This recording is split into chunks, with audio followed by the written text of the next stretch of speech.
Hello everyone, welcome to the first video here at ishan.edu, and today we will be covering the concept of trigonometry basics. Trigonometry is a branch of mathematics that covers the relationships between sides and angles of triangles, especially right angle triangles. The Greek mathematician Hipparchus created it back in 140 BC. So let's get started with our explanation. Whenever you're looking at a trigonometry problem, you'd see probably a triangle just like this, with one side being opposite, adjacent, and hypotenuse, and this weird looking symbol, which we call theta, T-H-E-T-A. So the reason why this side is called opposite is because it is directly opposite of the angle theta. And the hypotenuse is always the longest side of the triangle. So we always want to call that hypotenuse. And then this angle is next to theta, which we call adjacent, since it is adjacent to the angle.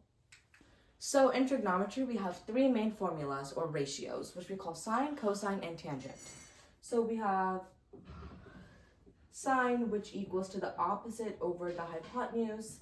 And then we have cosine, which is just your adjacent over your hypotenuse.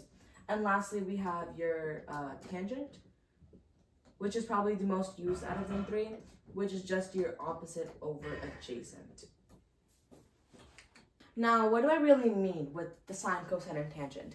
It may seem really confusing right now, but let's look at a practice problem to clarify. So this is our classic 3, 4, 5 right triangle, and here I have as references the three formulas, and these are just short. Sine is just sin for short, cosine is cos, then tangent is just tan to save some room. So I'm going to explain how to find sine theta, and then you're going to do cosine and tangent on your own. So I know the sine theta is opposite over hypotenuse, so we just write sine here equals to, our opposite here is 4, since it's opposite, so we write 4 over the hypotenuse, which is our longest side, so that is 5. So now we have sine theta. So pause the video and calculate this, and when you're done, check your answers with me. Okay, now that you've calculated cosine and tangent, let's go over them. So our cos theta we're gonna do the same thing we did for sine. Just find the adjacent this time, which is your 3 over hypotenuse, which is still the same, just 5. So 3 over 5.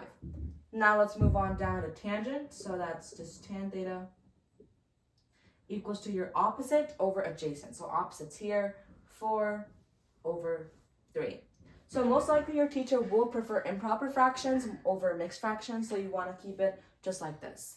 Now, if you thought trigonometry was this easy, well, boy, you're wrong. We have 3 more formulas to memorize. So we have already studied our sine, cosine, and tangent, but now we need to learn 3 more formulas. So first we have our cosecant equals to, we have our secant, and then we have our cotangent. And the easiest part about these formulas is that they are just the reciprocals of our 3 main formulas. So for example, if sine were opposite by hypotenuse, our cosecant would just be our hypotenuse over our opposite. And then for cosine, same thing here, just be our hypotenuse over our adjacent. And then lastly for tangent, it would just be our adjacent over our opposite.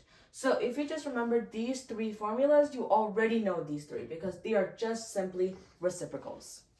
Okay, so this is practice problem number 2. What I want the viewers to do is to solve all 6 trigonometric ratios, sine, cosine, tangent, cosecant, secant, and cotangent, using just these 3 main formulas. Pause the video and calculate, and when you're done, unpause and check your answers with me. Okay, now that you're calculated, let's go over our answers. So our sine theta would be opposite of our adjacent, so that'd be 15 over 17. That means our cosecant, which is just CSC as an abbreviation, would be the exact opposite, so 17 over 15. And then we have cosine, which would be adjacent over hypotenuse, that'd be 8 over 17. And the exact opposite, which is secant, would just be 17 over 8. And lastly, we have our tangent, which is tan, which equals to opposite over adjacent here. So that'd be 15 over 8. And then that means our cotangent, which is just cot, would be 8 over 15. So that is pretty much all we have for trigonometry basics. And let's get on to the challenge question of the day. And I forgot to mention a good mnemonic device you can use to remember these three formulas. So we have so, ka, toa. It sounds confusing at first, but if you really look into it, S is sine, then you have your opposite over hypotenuse.